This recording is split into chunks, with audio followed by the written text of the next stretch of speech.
তুমি কি সার্জারি করেছো? এটাই আমি শুনতে চাই না, বাট আমাকে সবাই করে। আপনার ফ্রেন্ড শেখ সাদিক খুবই ভালো ফ্রেন্ড, রাইট? হ্যাঁ। তাকে নিয়ে গুঞ্জন উঠেছে পরিমণির সাথে যে সে পরিমণির সাথে প্রেম করছে। আপনি এ ব্যাপারে কি জানেন, কি বলবেন? ये आजकल का फैशन है, शायद तुम नहीं जानते। বলিউডের পাপারাজি আর বাংলাদেশের রাস্তার মধ্যে একটা ড্যান্ডিও খায়, আমি বলবো ওদের কাছে একটা স্মার্টফোন কেনা কোনো ব্যাপার না। যদি একদম ওপর থেকে এভাবে ধরবেন, আমার এই ড্রেসটাও তখন মানুষ বলবে এই ড্রেসটা অশ্লীল। এই সামারে চালাক নিয়ে এসেছে কুল অ্যান্ড প্রিমিয়াম কিছু টি শার্ট, যেগুলো দেখতে ভিজিট করুন চালাকের ফেসবুক পেজ অ্যান্ড ওয়েবসাইট। ফেসবুকে থাকা যায় না, মানে উফ, এত বোল্ড বোল্ড সুন্দর সুন্দর ছবি কেন দেন আপনি?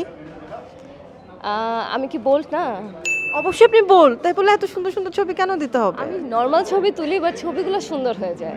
আপনার এক্সপ্রেশনের জন্য? আমার এক্সপ্রেশনের জন্য, অফকোর্স আমার জন্য। আপনার নামে নাকি প্রায় গুঞ্জন আসে, একবার এক এক রকম গুঞ্জন আসে। এখন দেখতেছি অফ ক্যামেরা সবাই বলে বেড়াচ্ছে সেমন্তী সৌমি কারোর সাথে প্রেম করছে। সেমন্তী সৌমি কারোর সাথে প্রেম করে না। ও যদি কারোর সাথে প্রেম করে তাহলে পুরো দুনিয়া জানবে। আমি লুকায় লুকায় প্রেম করার এক মেয়ে না। আপনার ফ্রেন্ড শেখ সাদিক খুবই ভালো ফ্রেন্ড, রাইট? হ্যাঁ। তাকে নিয়ে গুঞ্জন উঠেছে পরিমণির সাথে যে সে পরিমণির সাথে প্রেম করছে। আপনি এ ব্যাপারে কি জানেন, কি বলবেন? আচ্ছা, শেখ সাদি আর পরিমণির ব্যাপারে আমি জানি না, এটাও গুঞ্জন আমি শুনেছি। আমি আসলে সাদির মুখ থেকে যদি শুনতে পারতাম যে ও পরিমণিকে ডেট করছে তাহলে একটা কথা ছিল। আমি যেহেতু শুনিনি, আমি এটা নিয়ে বলতে চাচ্ছি না। সময় একটা জিনিস ইদানিং লক্ষ্য করা যায়, ধরুন আপনি হেঁটে যান, আপনি কোনো একটা প্রোগ্রামে আসছেন, মানে বলিউডের মতো কিছু পাপ্পারাজি বের হয়েছে যারা হচ্ছে রিলস আকারে মোবাইল দিয়ে ছোট ছোট শর্ট নেয়। আপনি হেঁটে যাচ্ছেন, আপনি কী করছেন, কী খাচ্ছেন। তো এরকম আমি কিছুদিন আগে দেখেছি যে আপনার খুবই অদ্ভুত ফ্রেমে আপনার একটা ভিডিও ভাইরাল করেছিল কেউ। তো এই জিনিসগুলো যারা করে তাদেরকে কি বলার আছে সেই সব পাপ্পারাজিদেরকে? সবার আগে বাংলাদেশে শুধু ফোন থাকলেই রাস্তার মধ্যে কেউ পাপারাজি হয়ে যেতে পারে না।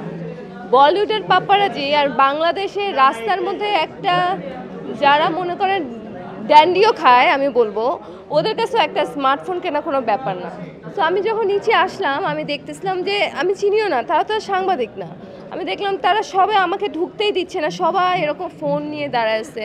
ফোন নিয়ে ওরা কী করবে? কারণ আমাদের কি হয়, আমরা সারাদিন ক্যামেরার সামনে থাকি, কাজ করি, বা আমি একটু হয়তো ড্রেসটা ঠিক করছি, বা হয়তো আমার হয়তো ড্রেসে বসার অঙ্গি ভঙ্গি একটু ঠিক নাই মানে কি, আপনি যদি এখান থেকে আমার ক্যামেরা ধরেন তাহলে ঠিক আছে। যদি একদম ওপর থেকে এভাবে ধরবেন, আমার এই ড্রেসটাও তখন মানুষ বলবে এই ড্রেসটা অশ্লীল, রাইট?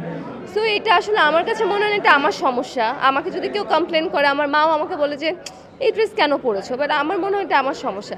এটা ওদের সমস্যা। ওরা ওদের ভিউ বাড়ানোর জন্য, টাকা ইনকাম করার জন্য যদি একটা মেয়ের সম্মান না বুঝে, আমি এটা বলবো এটা আসলে ব্যর্থতা।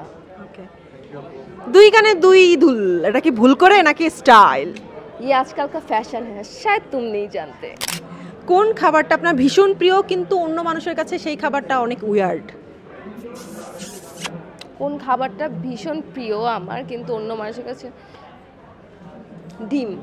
ডিম আমার খুব পছন্দ। ইভেন ডিম দেখলে আমার মাঝে মাঝে ঘুম থেকে ওঠার পর যদি আমি ডিম পোচ দেখি, সানি সাইড যেটা বলে, ওটা দেখলেও আমি ঘুম থেকে উঠে আমি বলি ওয়াও এগ। আর আমার বোন বলে wow for egg, oh my God. কোন প্রশ্নটা মানুষের কাছ থেকে আপনি শুনতে চান না, বাট যেটা আপনাকে সবসময় আস্ক করা হয়? তুমি কি সার্জারি করেছো? এটাই আমি শুনতে চাই না, বাট আমাকে সবাই করে। তো তোমার ফেস কি ন্যাচারালি এমন নাকি তুমি কিছু করেছো?